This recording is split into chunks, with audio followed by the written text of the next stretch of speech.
Zechariah. He was a nice person. He was a decent person. He was very smart. He was the only Christian in the whole of the school. And I hated him. Because I thought as a Muslim, I must be better than him. But he was better than I. We start to beat him every single day that we come to school. And we agreed on that night, we need to kill him. It was dark. It was cold. And we went ahead of him. And we were 5 of us. We climbed a tree and we waited there. And from far away, we saw that a torch coming. And the light became bigger and bigger as it approaches us. And the minute that he just went under the tree, we jumped at him. He was crying, he was screaming, he was shouting. We broke his arm, we broke his leg. He started to bleed. And because he started to scream and begging for help, I put my hand in his mouth so that no noise will come out of it. Similar when you are slaughtering a sheep, it's just shivering, and the others were beating him. I felt very proud. You were actually doing something for Allah. You want to please Him.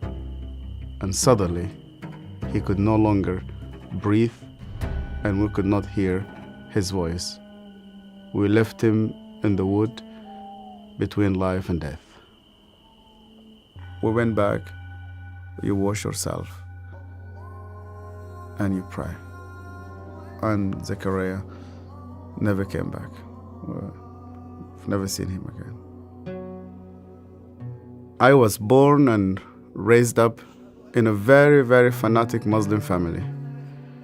When I was a child, my father brought me to a Quran school. I was only 8 years old, and my father just dropped me there.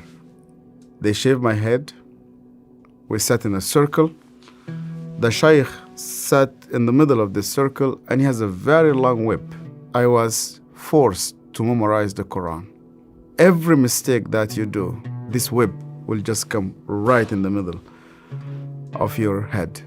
You're not allowed to cry, because in our culture they tell you men never cry. I was crying every single night. And they told me, you belong to the Islamic Ummah, and that's why you fight for it, you stay loyal to it. I started to hate people, to hate everybody who's not a Muslim. And I especially used to hate the Jews.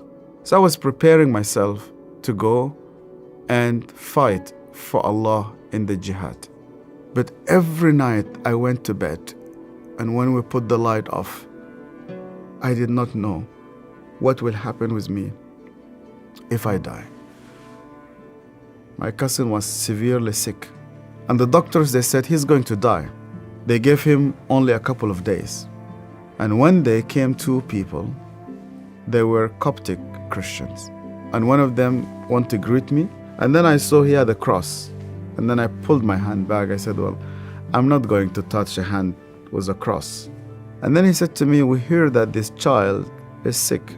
We would like to pray for him.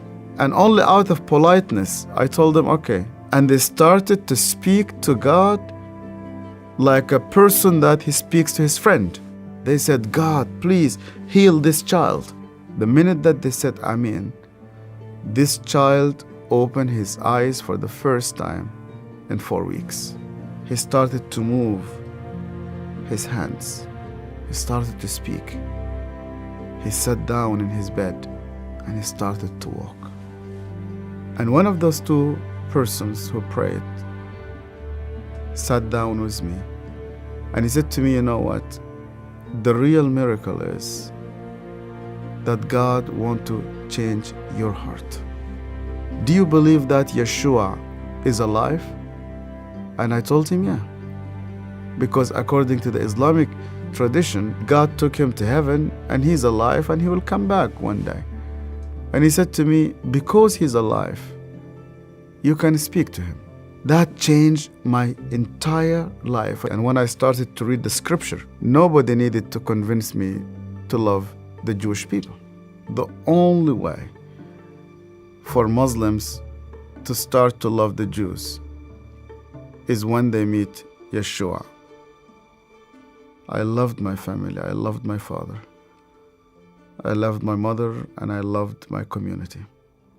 And when I decided to follow Yeshua, my grandfather and my father said to me, "You are no longer one of us." They made a funeral. They invited friends and family. They brought a coffin to the cemetery, and they said, "Our son is dead." To be declared dead with no family. I said to God, "Where are you?" I heard this voice, and this voice told me, "You know that the grave where your name is written, you know that grave is empty. And guess what? My grave is also empty." I went to Egypt for the first time after many years, and I was in a pastoral conference. And one of the Sudanese pastors came to me. It's an elderly man, gray hair. He started to speak to me, and he asked me, "Where did you come from?" I told him my story. He started to cry. And then I asked him, "Why are you crying?" And he said to me, "Do you remember me? My name is Zachariah." And suddenly, I remembered him. The last time I saw him, it was in that dark night. I could hear suddenly the way that he was screaming, even though that was 25 years. Suddenly, I started to see his broken arm and broken legs. I started to see the scars which I caused him. I started to be full of shame. I was a bad person, yeah. I was terrible. So Zechariah looked me straight into the eye again, and he said to me, "Yasser, because you hated me so much, I was always praying for you." He opened his Bible, and the minute he opened his Bible, I saw that my name was written in the first page. I hated him. He prayed for me. On that day, God confronted me. He said to me, "Even before you start to think about me, I was thinking about you. To love those who hate you, you need someone whose name is Yeshua."